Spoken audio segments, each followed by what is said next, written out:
हर हर महादेव शीर्षा नमस्तुभ्यं मित्रों।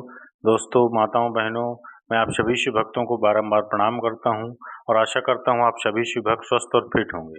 तो चलिए मित्रों, आज एक बार फिर आप सभी शिव भक्तों को मेरे चैनल शाम सदस्य में स्वागत करता हूं और आशा करता हूं आप सभी शिव भक्त स्वस्थ और फिट होंगे। तो चलिए माताओं, बहनों, आज मैं आप सभी शिव भक्तों के लिए कार्तिक मास की महिमा की कथा, लक्ष्मी जी की कथा और धर्मराज जी की कथा लेकर के आया हूँ। 2 कथाएं लेकर के इस वीडियो में आया हूँ आप सभी माताओं बहनों के लिए, जिनके सुनने मात्र से ही माँ भगवती मैया लक्ष्मी की कृपा, श्री हरि नारायण की कृपा आप सभी शिव भक्तों माताओं बहनों के ऊपर अवश्य ही होती है और आपको पूरे कार्तिक मास का पुण्य फल प्राप्त होता है और माँ लक्ष्मी की कृपा से आपका धन धान्य, आपका भंडार सदैव भरा पूरा रहता है।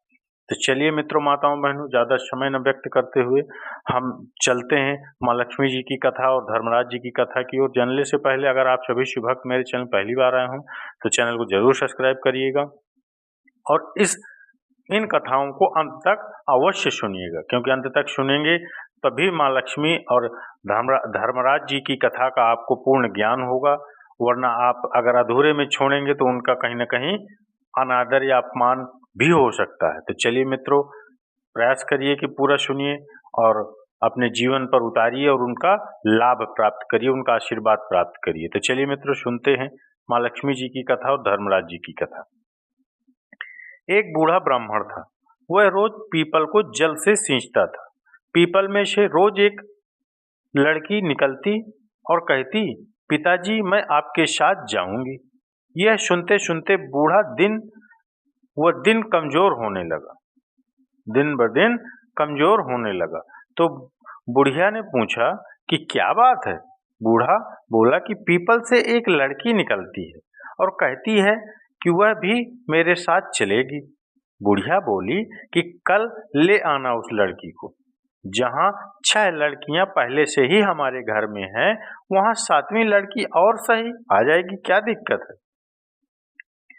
अगले दिन बूढ़ा उस लड़की को घर ले आया।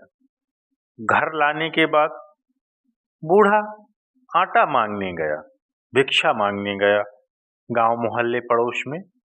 तो उसे पहले दिनों की अपेक्षा आज ज्यादा भी भिक्षा मिली, आटा मिला। तब बुढ़िया वह आटा छानने लगी। तो लड़की ने कहा कि लाओ माँ जी, मैं आटा छान देती हूँ। जब वो आटा छानने बैठी तो परात भर गई। उसके बाद भी माँ खाना बनाने जाने लगी। तो लड़की बोली कि आज रसोई में मैं जाऊंगी। तो बुढ़िया बोली कि ना बेटा, तेरे हाथ जल जाएंगे। लेकिन लड़की नहीं मानी। वह रसोई में खाना बनाने गई तो उसने तरह तरह के 3600 व्यंजन बना डाले और आज सभी ने भरपेट खाना खाया, भोजन किया, भरपेट भोजन किया। इससे पहले वह आधा पेट भूखा ही रहते थे, मतलब आधे पेट वो लोग भूखे रहते थे सब। रात हुई तो बुढ़िया का भाई आया और कहने लगा कि दीदी मैं तो खाना खाऊंगा। बुढ़िया परेशान हो गई कि अब तो भोजन बचा नहीं, भोजन कहाँ से लाएंगी। बुढ़िया सोचने लगी कि मैं भोजन कहाँ से लाऊंगी, अपने भाई को कहाँ से खिलाऊंगी। लड़की ने पूछा कि माँ क्या बात है। उसने कहा कि तेरा मामा आया है और रोटी खाएगा ऐसा बोल रहा है, लेकिन रोटी तो सबने खा ली है, अब उसके लिए कहाँ से लाऊंगी भोजन। लड़की बोली कि मैं बना दूंगी और वह रसोई में गई और मामा के लिए 3600 व्यंजन बना दिए। मामा ने भी भरपेट खाया और कहा भी कि ऐसा खाना, ऐसा भोजन इससे पहले उसने कभी नहीं खाया। बुढ़िया ने कहा कि भाई तेरी पावनी भांजी है, उसी ने बनाया है। शाम हुई तो लड़की बोली कि माँ चौका लगा के चौके का दिया जला देना, कोठे में मैं सोऊंगी। बुढ़िया बोली कि ना बेटा, तू डर जाएगी। लेकिन वह बोली कि ना, मैं ना डरूंगी, मैं अंदर कोठे में ही सोऊंगी। चाहे कोठे में ही जाकर सो गई। आधी रात को लड़की उठी और चारों ओर आंख से देखती हुई आंख मारी, धन ही धन हो गया। चारों तरफ आंख घुमाई, देखा धन ही धन हो गया चारों तरफ।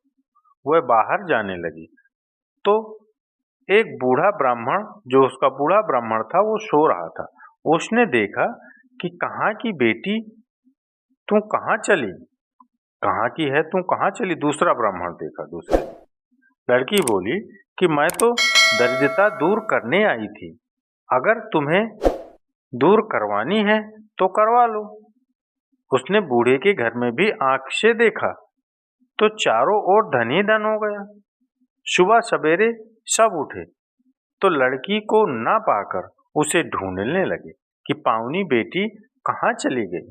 बूढ़ा ब्राह्मण बोला कि वह तो लक्ष्मी माता थी, जो तुम्हारे साथ मेरी दरिद्रता भी दूर कर गई। जो दूसरा बूढ़ा लेटा हुआ जिसने देखा, हे मैया लक्ष्मी, हे धन लक्ष्मी, हे वैभव लक्ष्मी, हे संतान लक्ष्मी, हे महालक्ष्मी, जैसे आपने उनकी दरिद्रता दूर की, वैसे ही जो भी मन से, क्रम से, वचन से इस कार्तिक मास में आपकी कथा श्रवण कर रहा है, उन सबकी दरिद्रता दूर करना। बोलिए लक्ष्मी मैया की जय।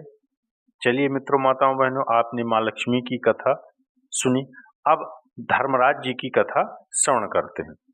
किसी गांव में एक बुढ़िया रहती थी। वह बहुत नियम धर्म से व्रत रखा करती थी। एक दिन भगवान के घर से यमदूत उसे लेने आ गए। वह उसके साथ चल पड़ी।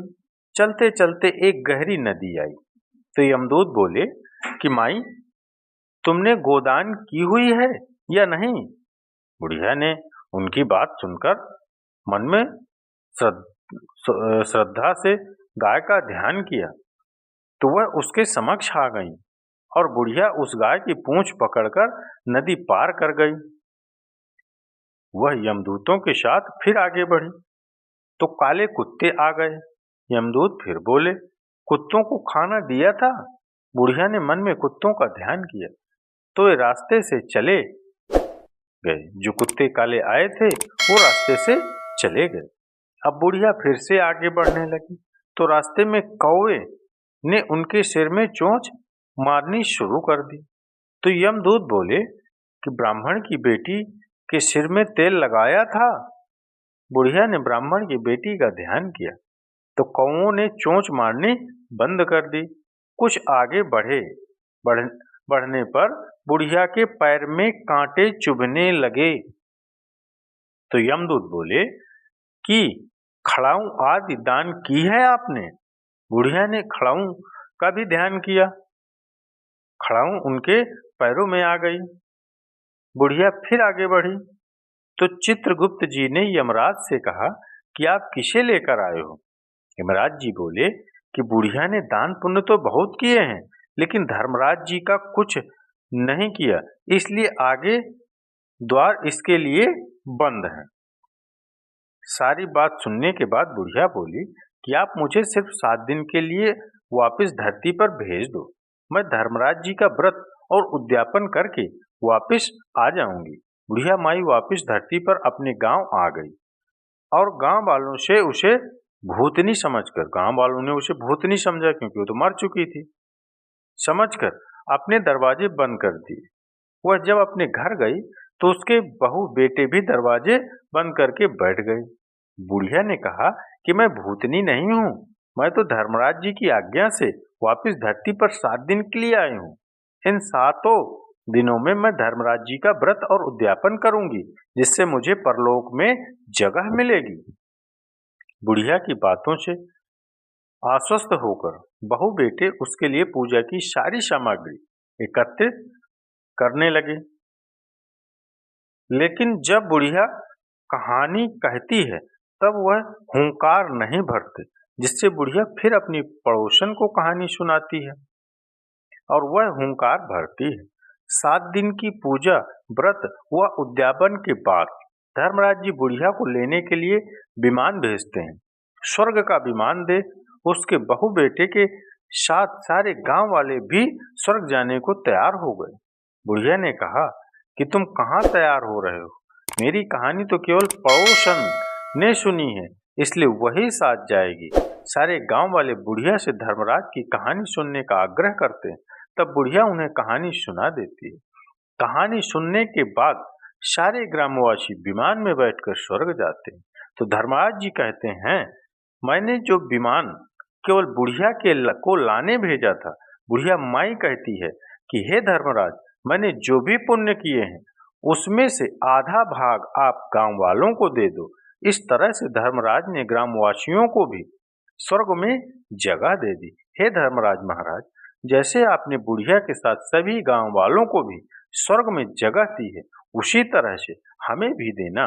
कहानी सुनकर हुंकार भरने वालों को भी और कहानी कहने वालों को भी जगह देना। धर्मराज महाराज की जय, यमराज महाराज की जय। जो भी व्यक्ति इन कार्तिक मास में महाराज धर्मराज की कथा सुनता एवं सुनाता है या हुंकार भरता है, तो उसका स्वर्ग में स्थान पक्का ही होता है, निश्चित हो जाता है, सुनिश्चित हो जाता है।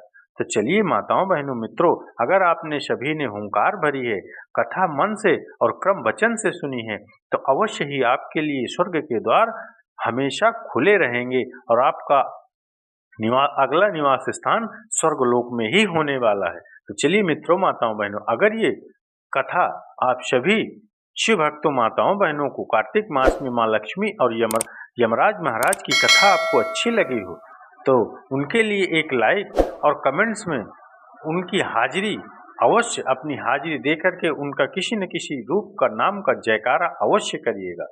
तो चलिए मित्रों माताओं बहनों, मिलते हैं अगली कथाओं के साथ कार्तिक मास में। तब तक के लिए विदा लेते हैं। हर हर महादेव। श्री स्वानमस्तुभ्यं मित्रों में दोस्तों।